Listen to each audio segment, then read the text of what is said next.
Assalamualaikum warahmatullahi wabarakatuh. Saya Rian, tinggal di Bogor.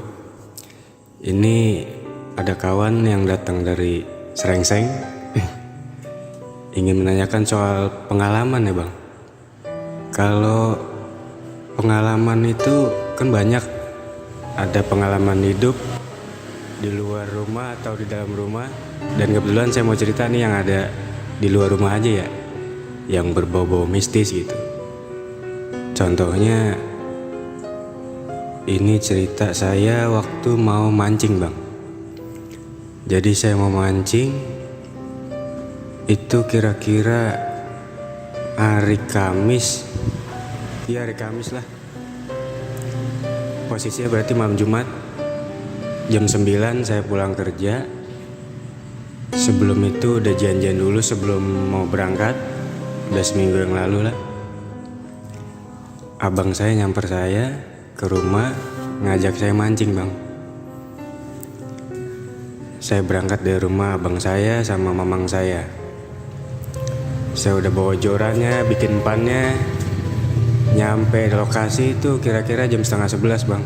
Karena perjalanan dari rumah sampai lokasi kira-kira 1 jam. Kita jalan kaki bang, gak naik motor. Kita lewatin jalanan rel kereta. Lokasinya gak jauh dari rumah saya. Itu di awal mancing saya sebenarnya udah ngerasain hal-hal yang gak enak gitu. Kayak bau-bau aroma apa gitu kan. Saya jalan terus sampai di lokasi, saya nempatin diri buat duduk di situ. Nah saya mancing deh tuh bang.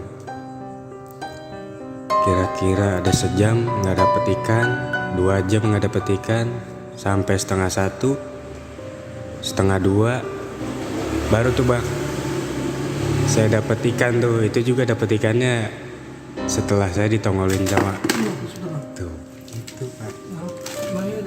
Yang gue takutin begitu. Udah jam 1:30 saya ditampakin sosok makhluk gaib tuh bang. Yang saya sebut aja nih kuntilanak lah. Itu nggak berupa kaki, berupa tangan, berupa muka sama rambut. Itu persis di hadapan muka saya. Ya disebut serem banget dah. Karena tampak wajahnya itu nggak berupa seperti kita gitu, yang manis, yang ganteng atau yang cantik gitu kan. Setelah dia nongol, dia ketawa, mamang saya narik pancingannya, dia dapet ikan gabus. Abang saya dapet, saya nggak dapet bang cerita nih. Saya nggak dapet ikan, cuman abang saya sama mamang saya aja nih yang dapet. Udah mau subuh, saya pulang bang. Sebelum pulang itu kan kita bersih-bersihin pancingan tuh. Bersih-bersihin pancingan. Pas saya lagi sendiri, abang saya belum buang tuh lampu petromak itu kan. Jadi pakai senteran bang, pakai senteran. Kita mancing karena gelap tempatnya gitu, di kali kecil lah gitu. Pembuangan dari setu lah airnya gitu. Itu emas sudah pasti lolos masuk ke situ gitu. Itu pas saya lagi nyuci pancingan itu reel. Itu spontan setelah abang saya nyenter cahaya ke pancingan saya tuh keluar tuh bang 2 ekor ular sanca. Dan dia tuh berhadapan silang, pala sama pala. Itu berhadapan di muka saya gitu kan. Untungnya itu abang saya nyenter ke pancingan saya. Mungkin kalau saya nggak disenter, saya udah dihantem sama itu ular itu gitu. Itu pun belum selesai. Saya lompat ke belakang karena harus dihindari kan. Abang saya narik belakang saya juga, punggung saya. Itu kuntilanak terbang lagi bang. Dari belakang tentunya udah di hadapan saya bang. Depan saya itu ada kobakan yang buat orang ibu-ibu nyuci. apa sih, ada batu kotak gitu kan, dia buat ngegiles bajunya. Itu dia nongkrong di situ kuntilanaknya bang.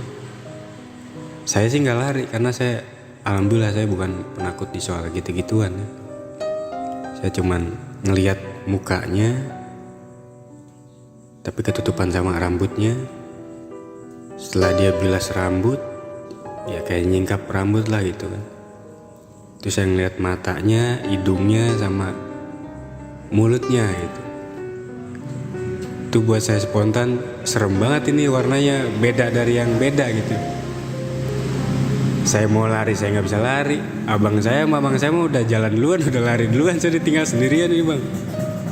Ya akhirnya ya udahlah, saya pasrah aja. Dia mau ikut silahkan, nggak juga nggak apa-apa. Ya. Saya pulang tuh bang dari situ. Saya pulang naik motor, abang saya suruh buru-buru, saya suruh lompat lah, lari apalah, bahasa dia gitu. Saya jalan naik motor. Nah kebetulan jalanan saya itu tanjakan bang. Pas kita mau ngelewatin satu itu tanjakan, lumayan terjal juga. Karena debel, saya nggak bisa lari spontan lah kasar gitu. Tiba-tiba motor saya mati bang. Motor saya mati, abang saya udah lolos, mamang saya udah lolos, saya doang tuh sendirian tuh. Saya bingung nih, mau saya dorong berat kan, panik juga saya, nggak ada siapa-siapa di situ. Sampai ketemu azan subuh, setelah tarhim, akhirnya mau nggak mau saya dorong tuh bang motor. Sampai ke atas ketemu pohon bambu lagi deh tuh. Gitu. Dari pohon bambu itu bang, saya kayak disambit dari belakang.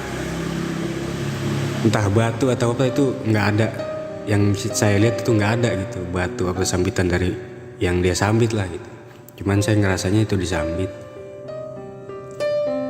Saya jalan lagi, biarinlah itu mah apa kali kan. Saya jalan lagi. Saya coba nyalain lagi motor saya, nggak nyala-nyala. Saya berhenti, standar, tuh kuntilanak ada dang di belakang jok saya ternyata. Yang dia bilang cuman geraung-geraung aja, nggak berucap kayak kita nih, model gitu. Cuman dia ngelambain tangan ke saya, suruh kesinilah kalau kata di bahasa manusiain gitu kan, bahasa Indonesia terjemahnya. Dari situ saya juga nggak bisa lari juga bang, saya udah pasrah juga. Ya udah kalau emang mau ikut, saya bilang gitu aja udah. Karena dia manggil saya tuh motor saya tinggal tuh motor saya standarin. Udah saya pulang bang. Gitu. Abang saya nggak lama 5 menit nyamperin saya lagi. Lu lama banget jalannya katanya. Iya gue diikutin gitu. Diikutin dia. No dari motor gue udah masih di sono. Jadi gue nggak bisa bawa karena dia yang ngikutin, motor gue juga nggak bisa hidup gitu. Akhirnya tuh abang saya sama saya jemput motor saya bang. Jemput motor saya, kita lihat motor saya ternyata emang nggak ada tuh, wujudnya nggak ada. Saya coba nyalain, alhamdulillah bang, motor saya nyala. Nggak lama kan orang pada bolak-balik tuh belanja, ada yang mau beli sayur kan ke pasar. Udah gitu bang, tuh pengalaman saya di saat saya mau mancing lah. Dan mancingnya saya tuh nggak bisa saya siang atau sore, saya maunya pasti malam gitu. Setiap pulang kerja. Ya, Lina mau nanya dulu sebentar. Waktu mancing itu kan pertama kali kan ngeliat kuntilanak tuh. Itu yang ngeliat abang sendiri apa sama yang lainnya juga? Jadi pertama itu saya. Kalau yang dengar dia bersuara ketawa itu memang saya dengar, abang saya dengar. Cuman yang ngeliat pertama saya. Oh, jadi yang ngeliat cuma abang aja? Saya aja awalnya bang. Awalnya saya aja. Setelah saya mau cuci tuh joran, baru tuh ngeliat semua. Mamang saya ngeliat, abang saya ngeliat. Jadi akhirnya si kuntilanak itu dilihat sama semuanya? Semua yang ada di situ ya, abang saya sama mamang saya. Kenapa mereka lari? Ya karena mereka lihat. Gitu. Mungkin kalau mereka ngeliat, mereka nggak mungkin lari. Gitu. Karena yang awal pertama ngeliat itu saya, dia cuma mamang saya sama abang saya cuma ngeliat dengar suaranya aja, dia ketawa gitu kan.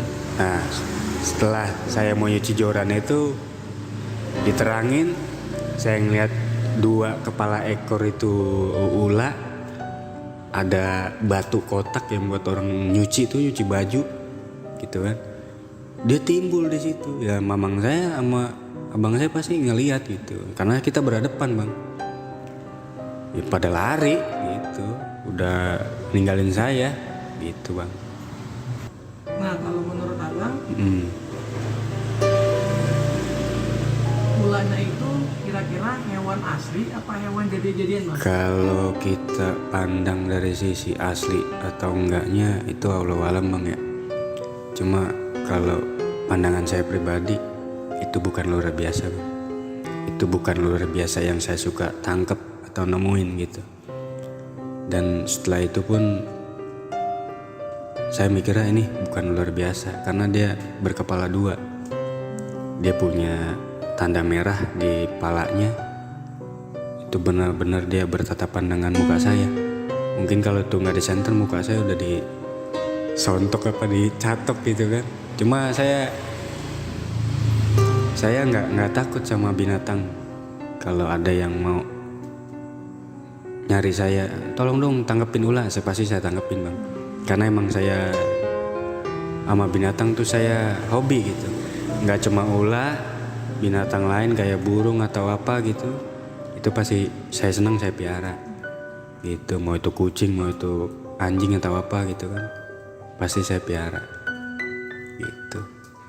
Ini sekian cerita dari saya, mudah-mudahan bisa jadi motivasi ya buat seluruhnya. Kita di dunia ini diciptakan memang 2 alam, jadi jangan saling menyinggung, jangan saling ya mengusik lah gitu. Kita kan sama-sama diciptakan sama Allah gitu. Jadi ada teman-teman yang takut sama setan apa sama jin atau tuyul atau apa, saya minta tolong jangan takut, Bang. Itu kalau kita takut justru dia malah berani gitu. Kalau pribadi saya, kalau kita berani dia makin kecil lah, berupa kecil lah sama semut atau kutu gitu. Cukup sekian dari saya. Assalamualaikum warahmatullahi wabarakatuh.